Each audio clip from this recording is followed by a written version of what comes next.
बिस्मिल्लाहिर्रहमानिर्रहीम। अस्सलाम वालेकुम। Welcome to blue pan kitchen. आज मैं आपके साथ ओरियो मिल्क शेक की रेसिपी शेयर कर रही हूँ। ये बच्चों की फेवरेट तो होती ही है, इसे बड़े भी बड़े शौक से पीते हैं और झटपट बनने वाली रेसिपी है। तो चलिए बनाना शुरू करते हैं। इसके लिए मैंने 2 पैकेट ओरियो बिस्किट के लिए हैं।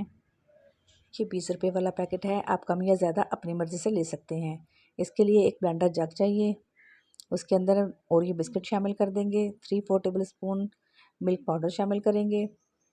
1 टेबल स्पून कोको पाउडर शामिल करेंगे। शुगर अकॉर्डिंग टू टेस्ट लेंगे, जितनी आपको पसंद हो, कम या ज़्यादा। 2 गिलास फ्रेश दूध लेंगे, ठंडे वाला दूध लीजिएगा या फिर इसमें बर्फ़ शामिल कर लीजिएगा। इसको क्रीमी फ्लेवर देने के लिए मैं 30 रुपये वाला डेयरी मिल्क का पैकेट शामिल करूँगी। इससे बहुत अच्छा और क्रीमी फ्लेवर आएगा। इसको ब्लेंड कर लेंगे।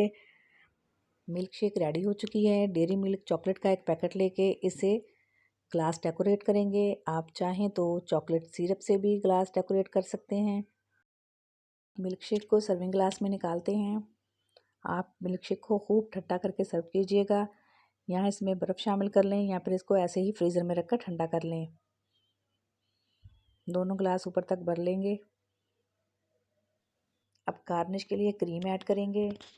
आपके पास अगर आइसक्रीम मौजूद है, कोई भी फ्लेवर हो, वनीला या चॉकलेट, आप उसका एक स्कूप इसमें ऐड कर सकते हैं। हाथ से चूरा किए हुए ओरियो बिस्किट वो इसके ऊपर शामिल कर देंगे। डेयरी मिल्क चॉकलेट से इसको गार्निश कर देंगे। हमारा बहुत ही मज़ेदार ओरियो का मिल्क शेक बनके रेडी है। खुद पिएं, बच्चों को पिलाएं, अपने मेहमानों को दें, एंजॉय करें, दुआओं में याद रखें। रेसिपी पसंद आए तो प्लीज़ लाइक एंड शेयर ज़रूर किया करें। चैनल पे नए हैं तो प्लीज़ चैनल को सब्सक्राइब कर दिया करें। मिलते हैं नेक्स्ट वीडियो में। अल्लाह हाफिज़।